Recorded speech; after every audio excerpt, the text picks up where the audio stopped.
ई कृषि इंजीनियरिंग में आपका स्वागत है। सॉइल इरोजन का यह तीसरा लेक्चर है जिसमें हम देखेंगे कि गली डेवलपमेंट एंड इसके क्लासिफिकेशन क्या होते हैं। लेकिन लेक्चर स्टार्ट करने से पहले हम सबसे पहले गली से रिलेटेड कुछ पैरामीटर्स देख लेते हैं या उसके डायग्राम को थोड़ा समझ लेते हैं। बेसिकली हमने पिछले क्लास में वाटर इरोजन जब पढ़ा तो उस वाटर इरोजन में हमने देखा था कि रिल इरोजन क्या होता है, इनिशियल स्टेज होता है गली डेवलपमेंट का। तो ये जो रिल फॉर्म में स्ट्रीम्स या माइक्रो चैनल्स बन रहे थे जिसे हमने क्या बोला, रिल इरोजन बोला। जब इसका कंट्रोल नहीं किया जाता तो ये क्या बन जाता है, आपका गली का फॉर्म ले लेता है और इसी को क्या बोला गया कि फॉर्मेशन ऑफ गली। तो बेसिकली जब गली को हम देखते हैं तो वो रिल इरोजन से बड़ा होता है। तो उसका जब इसका क्रॉस सेक्शनल एरिया जब देखते हैं तो वो इस तरीके से आपका दिखाई देता है। अब यहाँ से जो फ्लो हो रहा है, ये फ्लो है, फ्लो हो रहा है वाटर। इसमें सबसे पहले ये जो लोअर पोर्शन है इस गली का, इसको बोलते हैं गली बेड।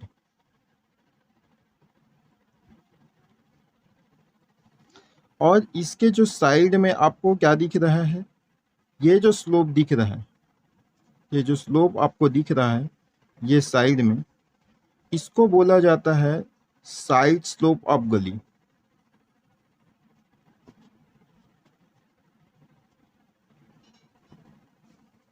साइड स्लोप गली,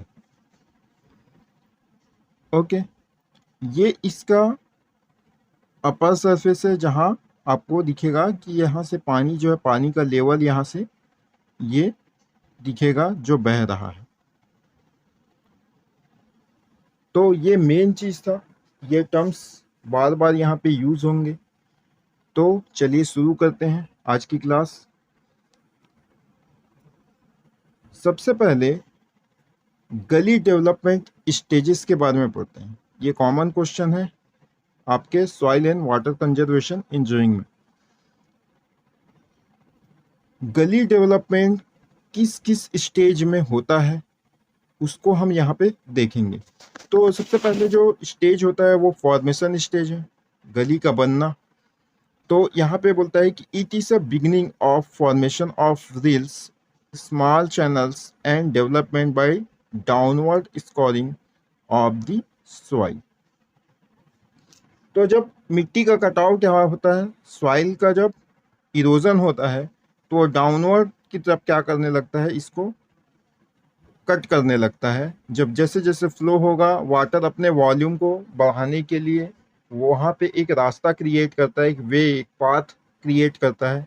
उसे ही क्या बोला गया, आपका फॉर्मेशन स्टेज बोला गया है। और यहीं पर क्या दिखता है हमको, स्मॉल चैनल्स दिखते हैं जिसको हम क्या बोलते हैं, रील इरोजन। सेकंड स्टेज है आपका वो है डेवलपमेंट। फॉर्म हो गया, अब रील जो है वो बनना चालू हो गया है, रील इरोजन। तो यहाँ पे क्या दिख रहा है, अब ये डेवलपमेंट स्टेज, इसका विकासन क्या होगा। तो it is a stage where the upstream movement in the gully head and enlargement of gully in depth and width take place. तो हमने क्या देखा, यहाँ पे जब ये माइक्रो चैनल्स था वो अब क्या करता है कि वॉल्यूम ऑफ वाटर, जो वॉल्यूम था वाटर का, वो अपने लिए पाथ क्रिएट करता है कि वहाँ से पूरा का पूरा वाटर उस स्ट्रीम से, उस माइक्रो चैनल से क्या हो जाए, पास हो पाए। तो साथ ही साथ उसके में उसकी जो काइनेटिक एनर्जी होती है, वो काइनेटिक एनर्जी क्या करती है, इम्पैक्ट करती है आपके सॉइल सरफेस पे। और जैसे जैसे सॉइल सरफेस पे इम्पैक्ट करते जाता है, हम क्या देखते हैं, टाइम के साथ साथ विथ रिस्पेक्ट टू टाइम आपको क्या दिखेगा, यहाँ पे जो इनलार्जमेंट है, depth and width of the गली, वो क्या होने लगता है, बढ़ने लगता है। यही क्या है, उसका डेवलपमेंट स्टेज है। जब पूरा का पूरा डेवलप हो जाता है आपका गली, तो उस गली के डेवलपमेंट के पूरे होने के बाद जो स्टेज आता है उसको बोलते हैं हीलिंग स्टेज। अब इस हीलिंग स्टेज में हमको ये पता है कि ये पूरा वॉल्यूम ऑफ वाटर अपने से क्या कर पा रहा है, जहाँ तक उसका कैचमेंट एरिया था वहाँ से उतना वाटर को ये क्या कर रहा है, ईजिली वहाँ से बहने दे रहा है। तो फ्लोइंग वाटर जितना वहाँ पे हो रहा है, जितना वाटर हो जा रहा है, उसके बाद वहाँ पे क्या होने लगता है, वेजिटेशन ग्रो होने लगता है। अब यहाँ पे क्या होने लगेगा, तो आप देखेंगे यहाँ पे तो गली में कुछ वेजिटेशंस आपको ग्रो होते दिखेगा। वेजिटेशन जो है यहाँ पे साइड स्लोप्स और गली बेड में आपको ग्रो होते दिखेगा। यही इसका हीलिंग स्टेज है कि वो अपने आप को हील कर रहा है, स्टेबल करने की कोशिश कर रहा है। ठीक है, आई होप ये समझ में आ गया होगा 3 स्टेज। नेक्स्ट जो स्टेज है उसको बोलते हैं स्टेबलाइजेशन स्टेज। हीलिंग स्टेज के बाद गली क्या करता है, पूरा का पूरा स्टेबल हो जाता है। यहाँ पे हम देखेंगे कि हियर द गली bed reaches a stable condition, the gully walls reach a stable slope and the vegetation cover spread over the gully surface। मतलब हम यहाँ पे क्या देख रहे हैं कि जब पूरा का पूरा क्या हो जाए, गली स्टेबल हो जाएगा, तो यहाँ पे पूरे के पूरे जो सरफेस है, गली का जो सरफेस है, साइड स्लोप और गली बेड, वहाँ पे क्या होगा, पूरा का पूरा वेजिटेशन ग्रो कर लेगा, उसको पूरा सरफेस को कवर कर लेगा। अब इसके बाद जो है इरोजन नहीं होगा, लेकिन गली पूरी तरह से क्या हो जाएगा, यहाँ पे फॉर्म हो जाएगा, बड़ा रूप ले लेगा। ठीक है, यहाँ पे अगर हिंदी में हम देखें तो स्थिरीकरण चरण जिसमें बोला गया है, यहाँ गली बेड है, ये एक स्थिर स्थिति में पहुंच जाता है। गली की दीवारें एक स्थिर ढलान तक पहुंचती हैं और वनस्पति आवरण गली की सतह पर फैल जाती हैं। पूरा का पूरा उसका आवरण क्या हो जाता है, आपका वनस्पति या फिर वेजिटेशन से क्या हो जाता है, कवर हो जाता है, वेजिटेटिव कवर कर लेता है। इसे ही स्टेबलाइजेशन प्रोसेस या स्टेज बोला जाता है। जैसे कि यहाँ पे आप डायग्राम में देख रहे हैं, क्या दिख रहा है, इनिशिएशन स्टेज के बाद आपको दिखता है डेवलपमेंट स्टेज, उसके बाद आपको हीलिंग स्टेज दिख रहा है और लास्ट में आपको स्टेबलाइजेशन स्टेज दिख रहा है। तो ये जो वेजिटेशन ग्रो हो रहा है, आप देख रहे हैं ये जो वेजिटेशन ग्रो हो रहा है, यही क्या है, आपका गली का हीलिंग स्टेज है। जब ये पूरा का पूरा ग्रो हो जाएगा तो ये जो कट रहा है सॉइल, ये जो दिख रहा है आपको, ये पूरा बंद हो जाएगा और ये एक प्रॉपर शेप ले लेगा गली। इस तरीके से जब पूरा प्रॉपर शेप ले लेगा, मतलब यहाँ से यहाँ का जो कैचमेंट है वहाँ से जितना वाटर हो सकता है यहाँ से वो इजीली पास कर पाएगा। ठीक है, ओके, नेक्स्ट आगे देखते हैं क्या है, गली क्लासिफिकेशन। गली क्लासिफिकेशन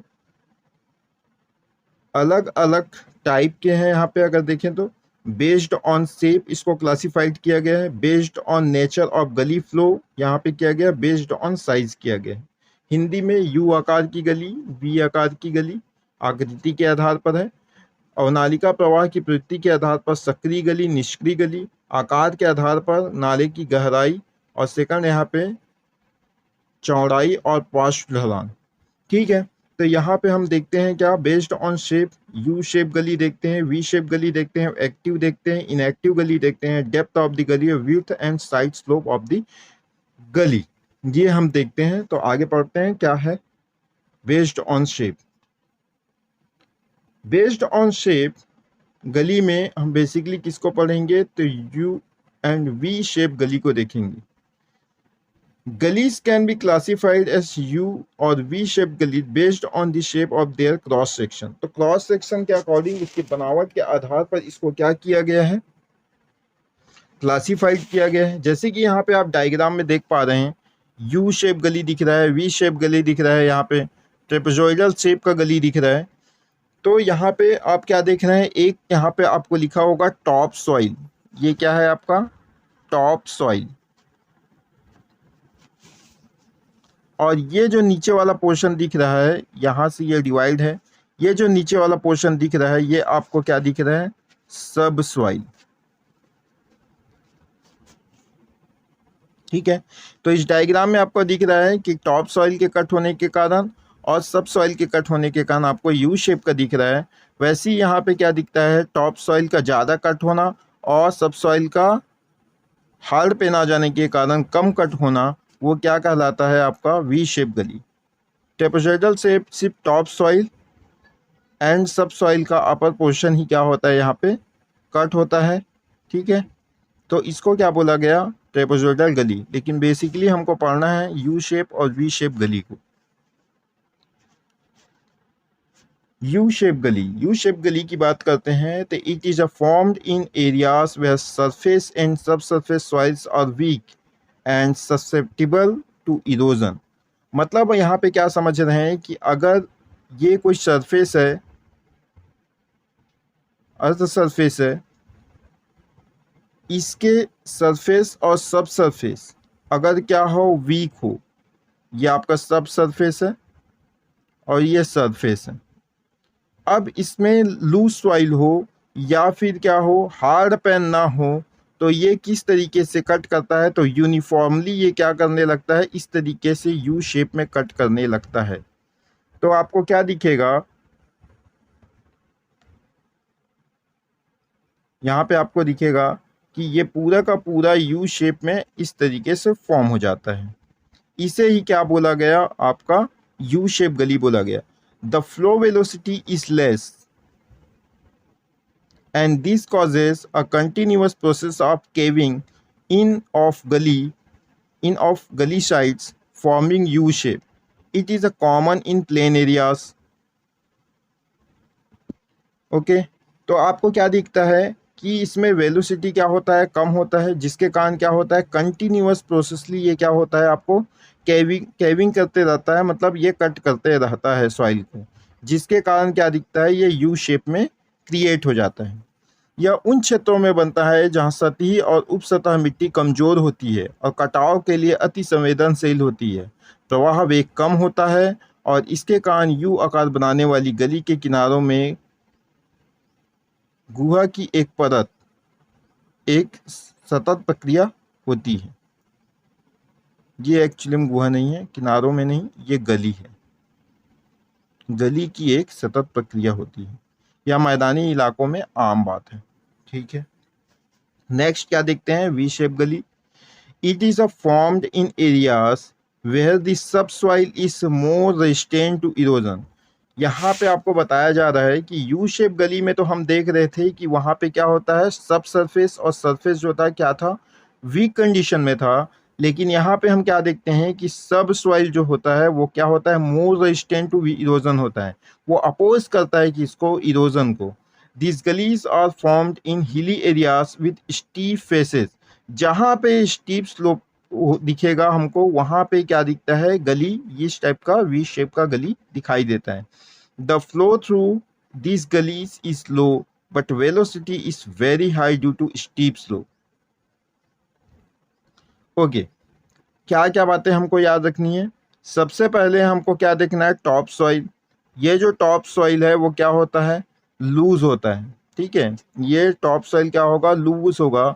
लेकिन जैसे ही हम क्या करते हैं, सब सॉइल में आते हैं, सब सॉइल में आते हैं, ये जो सब सॉइल होता है वो क्या होता है, रजिस्ट करता है किसको, इरोजन को। मतलब यहाँ पे क्या दिख रहा है हमको, हार्ड पैन दिख रहा है ये, या हार्ड सॉइल होगा या रॉकी सॉइल होगा। ठीक है, इस तरीके से ये क्या करता है, अपोज करता है इरोजन को। सेकंड थिंग यहाँ पे आपको याद रखना है कि this gullies are formed in hilly areas. ये जनरली कहाँ मिलता है हमको, हिली एरिया में देखने मिलता है, और स्टीप स्लोप होता है वहाँ पे देखने को मिलता है। अब मैंने बताया था, आप कमेंट करके बताएंगे कि स्टीप स्लोप जो होता है वो कितना परसेंट होता है, कितना परसेंट होता है। तो स्टीप स्लोप 3 टाइप के स्लोप होते हैं, जेंटल, मॉडरेट और स्टीप। तो स्टीप स्लोप कितना परसेंट होता है वो आप कमेंट करेंगे और बताएंगे कि कितना परसेंट होता है। ओके, नेक्स्ट, आई होप ये आपको समझ में आ गया होगा, U shape and we shape गली। जैसे कि इस डायग्राम में आपको इजीली समझ में आ जाएगा कि यहाँ पे अगर यू शेप गली की हम बात कर रहे हैं, मतलब ए ओरिजिन, ठीक है, ये है ए ओरिजिन और ये है बी ओरिजिन, तो हम क्या देखते हैं कि ए ओरिजिन में इजीली जो यू शेप गली था वो तो कट कर ही रहा है, साथ साथ ये बी ओरिजिन में क्या कर लेता है, इंटर कर लेता है और इस तरीके से एक शेप बना लेता है जिसको क्या बोला गया, यू शेप बोला गया। बट अगर वी शेप गली की हम बात करते हैं तो आपको क्या दिखता है, ए ओरिजिन में आपको इजिली ये कट होते दिखेगा, यहाँ तक तो आपको इजिली कट होते दिख रहा है। लेकिन जैसे ही ये बी ओरिजिन में इंटर करता है, यहाँ पे आपको क्या दिखेगा कि ये पूरा हार्ड पेन हो जाता है, मतलब ये रॉकी या फिर आप बोल सकते हैं कि हार्ड सॉइल होगा, जिसके कारण ये क्या होता है, कट नहीं कर पाता, इसमें केविंग एक्शन जो है वो प्रॉपरली नहीं हो पाता, और जहाँ से लूज सॉइल दिखता है उसी को ये कट कर पाता है, तो ये वी शेप का क्या कर लेता है, फॉर्म कर लेता है, जिसको वी शेप बोला गया। ओके, नेक्स्ट देखते हैं, बेस्ड ऑन नेचर ऑफ गली। Nature, based on nature of गली में हम क्या देख रहे हैं, एक देख रहे हैं एक्टिव गली, बी क्या देख रहे हैं यहाँ पे, इनएक्टिव गली। एक्टिव गली क्या होता है, तो active gullies are those which continue to enlarge and they will be recognised by presence of loose soil. ठीक है, ये समय के साथ क्या करते रहता है, बढ़ते रहता है, अकॉर्डिंग टू टाइम ये क्या करते रहेगा, आपका बढ़ते रहेगा, टाइम के साथ साथ बढ़ते रहेगा। ठीक है, और कहाँ रिकॉग्नाइज किया जाता है, तो प्रेजेंस ऑफ लूज सॉइल, जहाँ पे लूज सॉइल होगा, लूज सॉइल होगा वही वक्त के साथ साथ, टाइम के साथ साथ क्या होगा, कटेगा, इरोज होगा। नेक्स्ट यहाँ पे क्या देखते हैं कि in this type of gully width and depth are changes with time. ठीक है, विड्थ और डेप्थ क्या होता रहता है, चेंज विथ टाइम, टाइम के साथ बदलते रहता है, मतलब बढ़ते रहता है। सक्रिय गली से हिंदी में बोला जाता है, सक्रिय नाले वे हैं जो लगातार बढ़ते रहें और वे ढीली मिट्टी की उपस्थिति से पहचाने जाएंगे। इस प्रकार की गली की चौड़ाई और गहराई समय के साथ क्या होती है, बदलती रहती है। Inactive gully, inactive gullies are that which doesn't enlarge further and it is covered with vegetation on side slope. ठीक है, यहाँ पे इनएक्टिव गली कौन सी गली होंगी, जो टाइम के साथ चेंज नहीं होते और उसमें क्या दिखता है हमको, वेजिटेशन कवर वहाँ पे दिखाई पड़ता है, उसको इनएक्टिव गली कहा जाता है। It doesn't changes with time. निष्क्रिय गली, निष्क्रिय नाले वे होते हैं या अवनालिकाएं वे हैं जो आगे नहीं बढ़ते हैं और पार्श्व ढलानों पर वनस्पति से ढके होते हैं, यह समय के साथ नहीं बदलता है। ठीक है, आपको समझ में आ गया होगा। नेक्स्ट, क्लासिफिकेशन ऑफ गली based on depth. Based on depth जो है, ये आपका एक टेबल दिख रहा होगा, इस टेबल में अलग अलग ये जो सिंबल्स दिख रहे हैं ये इंपॉर्टेंट है। कभी कभी क्या होता है, आपको एमसीक्यू में इस सिंबल के बारे में पूछा जाता है कि G1 इज रिप्रेजेंटेड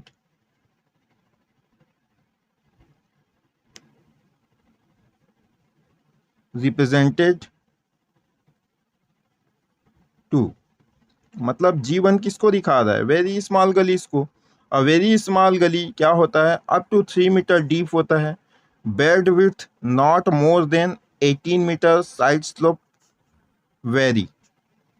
G2 ऐसी दिखा रहा है आपको, स्मॉल गलीज के अप टू 3 मीटर डीप है, bed width more than 18 metres and side slope 8 to 15%। यहाँ पे बेड स्लोप कितना दिखा रहा है आपको, सॉरी साइड स्लोप कितना दिखा रहा है, 8 से 15%। G3 मीडियम गलीस होता है, depth 3 to 9 metre, bed with more than 18 metre, less uniformly slope between 8 to 15%।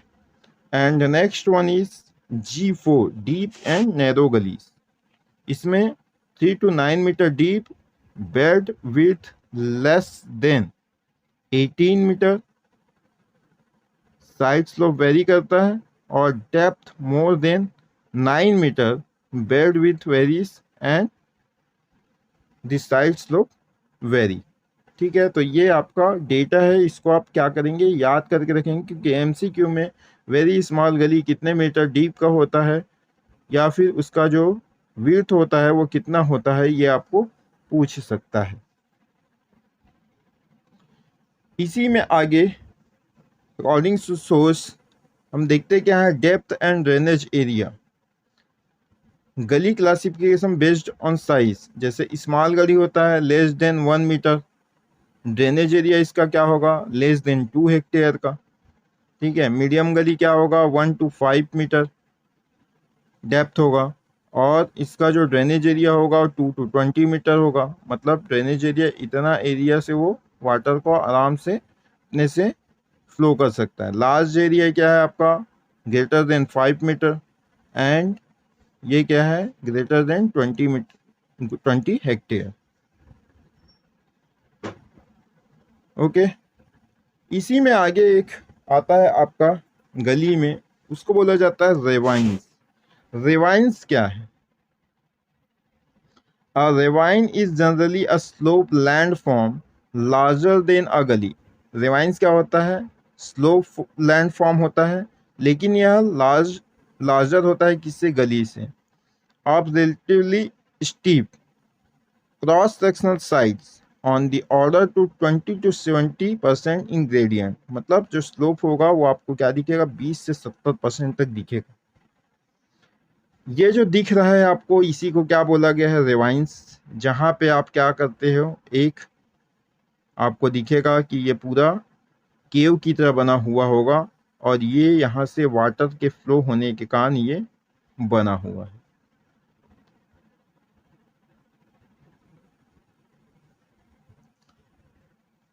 Next,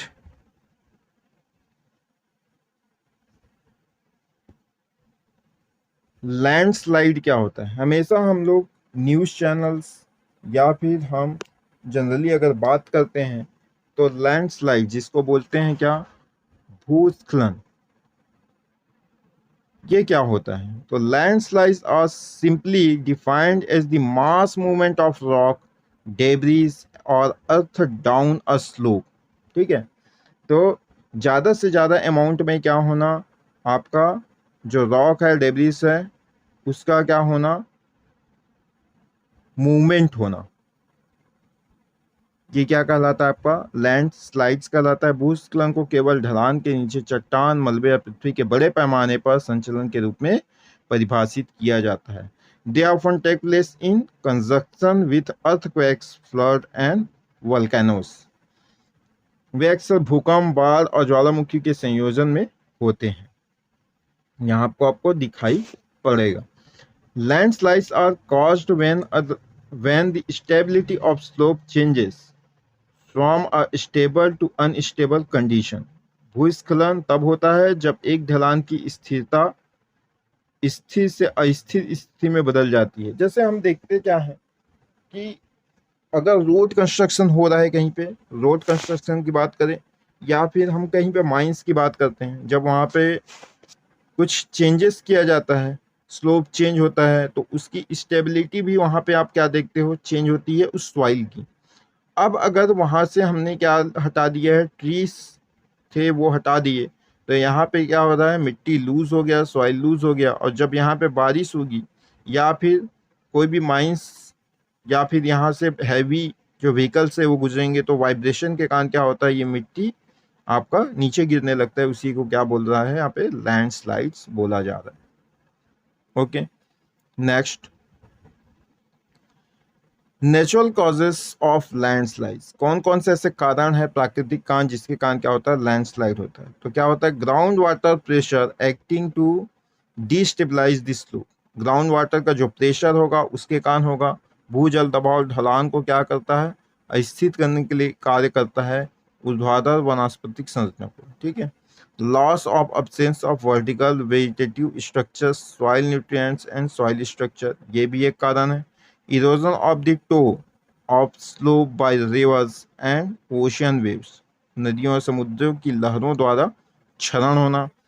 weakening of a slope through saturation by snow melt, glacier melting, and heavy rains, इसके कारण भी क्या होता है आपका landslide होता है। Earthquakes add in loads to barely stable slopes, volcanic eruptions, इसके कारण भी क्या होता है आपका। तो ये क्या है आपका नेचुरल कॉजेज ऑफ लैंडस्लाइड है, किसके किसके कारण से आपका लैंडस्लाइड होता है। आगे देखते हैं ह्यूमन कॉजेज ऑफ लैंडस्लाइड, मानवीय क्रियाओं के कारण लैंडस्लाइड का होना। तो यहाँ पे क्या दिखता है हमको, वाइब्रेशंस फ्रॉम मशीनरी और ट्रैफिक, इसके कारण होता है बड़ी मशीनों का चलना, जिसके कारण क्या होगा वहाँ पे वाइब्रेशन क्रिएट होता है। Earthquake which alters the shape of slope और which imposes new loads on an existing slope in shallow soils. Okay, मिट्टी का काम जो ढलान के आकार को बदल देता है या जो उथली मिट्टी में मौजूद ढलान पर नया भार डालता है। ठीक है, removal of deep rooted vegetations that binds colluviums to bedrock. Next है कंस्ट्रक्शन, एग्रीकल्चरल और forestry activities which change the amount of water which infiltrates into the soil.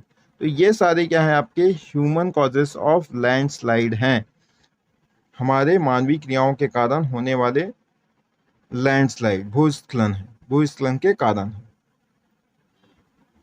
जैसे कि अभी वर्तमान में आपने न्यूज़ में देखा होगा जो जोशीमठ है, जोशीमठ उत्तराखंड में जोशीमठ है, वहाँ पे आप लोगों ने देखा होगा कि वहाँ पे जो मिट्टी है वो क्या हो रही थी, धंसने लगी थी। तो वो एक कारण है लोड का। अब जैसे जैसे लोड बढ़ते गया उस मिट्टी पे क्या होने लगा, भार अत्यधिक होने के कारण वो क्या होने लगा, नीचे वो धंसने लगा। साथ ही साथ वहाँ पे जो कंस्ट्रक्शन चल रहे थे, वहाँ पे जो माइंस चल रहा था, उसके कारण भी वो इफेक्ट हुआ और वो पूरा का पूरा एरिया क्या होने लगा, नीचे धंसने लगा। तो वही एक क्या है आपका लैंडस्लाइड है कि वो लोड बियर नहीं कर पा रहा है और उस मिट्टी को इतना दबाव पड़ रहा है कि वो नीचे की तरफ डाउनवर्ड धंसने लगा है। ठीक है, आगे देखते हैं next, specialised form of water erosion. तो एक आपको दिखेगा क्या, पाइपिंग इरोजन। ये क्या होता है, it is caused by occurrence of interflow in soil medium. Interflow मतलब होता है कि ये जो सब सॉइल है यहाँ से इन्फिल्ट्रेट तो वाटर हो रहा है लेकिन वो पूरा का पूरा डाउनवर्ड मूवमेंट नहीं करता। ठीक है, ये पूरा पूरा डाउनवर्ड मूवमेंट नहीं करेगा। ये क्या करता है, सब सरफेस में जब यहाँ पे कोई हार्ड पेन आ जाता है तो ये इधर मूव हो जाता है, मतलब हॉरिजॉन्टल मूव करके फिर ये मूव करने लगता है और कहीं पे इसको जहाँ पे आपको जगह मिले या फिर स्ट्रीम, रिवर या ओशियन, वहाँ पे जाके ये क्या हो जाता है, मिल जाता है। तो यहाँ से जो पानी बह के गया सीपेज के थ्रू, उसी को क्या बोला गया है, पाइपिंग इरोजन। अब पाइपिंग इरोजन क्यों बोला गया, क्योंकि जैसे ही यहाँ से क्या होता है सॉइल सब सरफेस में यहाँ से जब वाटर मूव करता है तो ये अपने साथ क्या लेके जाता है, स्मॉल पार्टिकल सॉइल को भी साथ साथ लेके जाता है और एक क्या बना लेता है, पूरा का पूरा इस तरीके से एक होल बना लेता है। ठीक है, एक पूरा का पूरा क्या बना देता है, होल बना देता है। जैसे आपको ये डायग्राम दिख रहा होगा, ये आपका सब सरफेस सॉइल है अपर वाला। ठीक है, यहाँ पे अब ये क्या हुआ, यहाँ पे पूरा का पूरा इसने क्या बना लिया, एक होल बना लिया। अब ये जो मिट्टी दिख रहा है ये क्या है, उसके अंदर से बह के आया हुआ क्या है, मिट्टी है, जिसके कारण ये पूरा का पूरा जो इरोजन है वो फॉर्म हुआ है, जिसे क्या बोला गया, पाइपिंग इरोजन।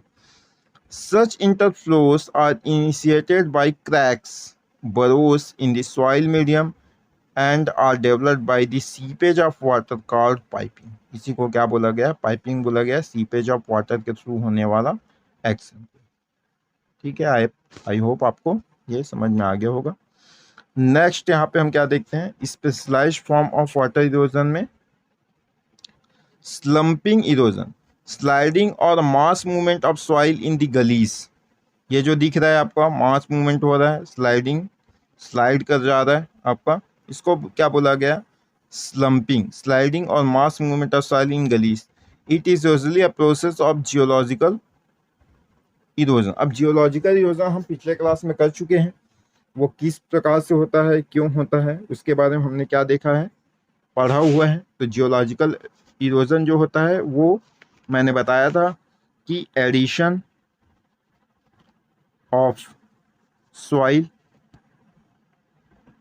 और रिमूवल ऑफ सॉइल, ये क्या होता है? बैलेंस कंडीशन में होते हैं।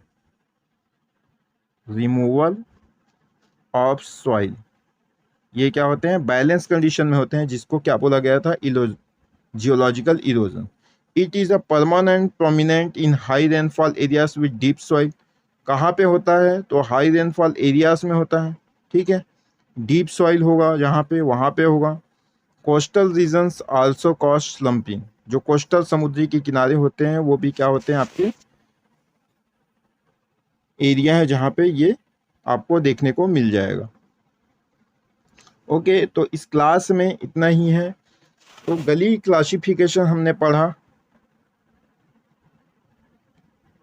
गली डेवलपमेंट पढ़ा। अब इससे रिलेटेड हम एक क्लास रखेंगे, उसमें हम देखेंगे एमसीक्यू, कि एमसीक्यू में किस तरीके के हमारे क्वेश्चंस आते हैं। हो सकता है उसमें फिल इन द ब्लैंक्स वाले ऑप्शन भी हों। तो जितने क्वेश्चन मुझे मिल पाएगा मैं करवाने की इसमें पूरी कोशिश करूँगा। आप बस आप लाइक, कमेंट एंड सब्सक्राइब कर दें इस वीडियो को, और ज़्यादा से ज़्यादा अपने दोस्तों तक पहुंचाएं जो इस सब्जेक्ट से रिलेटेड पढ़ाई कर रहे हैं, ताकि उनको भी ये इजीली इस सब्जेक्ट से बेनिफिट मिल पाए। तो ओके, आपको इस वीडियो को देखने के लिए आपका धन्यवाद। Okay, thank you.